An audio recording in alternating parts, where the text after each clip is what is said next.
Le moment, on va réagir tout de suite sur ce tweet de Jean-Luc Mélenchon. Insupportable violence, sans doute des bandes d'extrême droite. D'extrême droite, vraiment. Bah, écoutez, ça... C'est surprenant quand même.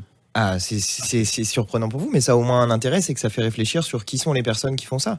Parce que à la télévision et sur les médias, on entend dire qu'il s'agit de militants d'extrême gauche en boucle, en boucle, en boucle. Mais en réalité, personne ne se pose la question de savoir d'où ils viennent, qui ils sont, ce qu'ils font, quelles sont les motivations qui les poussent à pourrir comme ça une manifestation du 1er mai et à faire retenir de cette journée du 1er mai qu'il y a des violences à l'intérieur de cette manifestation. Ces violences-là, elles sont scandaleuses. La France Insoumise les condamne de manière ferme et rigoureuse.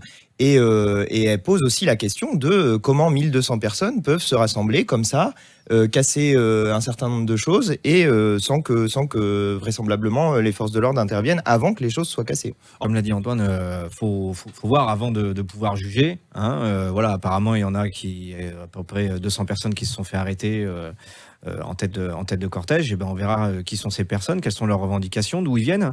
Hein, puisque pour le moment, voilà, c'est des personnes qui sont cagoulées, qui sont habillées en noir. Mais c'est vrai que la première question, avant de savoir si c'est extrême gauche, extrême droite ou je ne sais quoi, c'est de savoir comment on peut avoir 1200 personnes qui se réunissent en tête de cortège sans qu'ils soient inquiétés de pouvoir avancer dans la manifestation.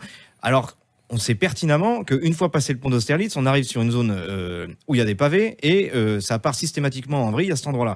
Donc il y a un moment aussi où il va falloir quand même nous expliquer comment on peut en arriver là. Moi, je suis venu à pied de la gare de Lyon jusqu'à Bastille. Je me suis fait fouiller 2 fois. On a fouillé mon sac. On m'a fait des palpations pour savoir si j'avais des choses sur moi. Donc voilà, il y a des choses qui sont un peu inexplicables. Ça paraît un petit peu normal quand on voit que les militants anarchistes et apparemment, oui, voilà, et qui luttent contre la mondialisation libérale et peut-être d'extrême droite.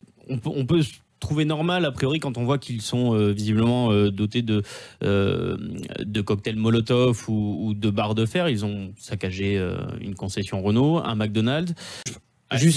Simplement, je pense que ce que Béranger voulait pointer, c'est qu'il y a un problème dans le fait que si lui a été fouillé 2 fois pour aller à la manifestation, comment se fait-il que d'autres gens n'ont pas été fouillés ou s'ils l'ont été, aient pu repartir avec des marteaux, des maillets, des cocktails Molotov, des pavés? Comment ça se fait que lui est fouillé 2 fois et que d'autres gens arrivent à aller sur le point de la manifestation sans, du moins en y parvenant, avec des objets dangereux et qui peuvent détruire des choses?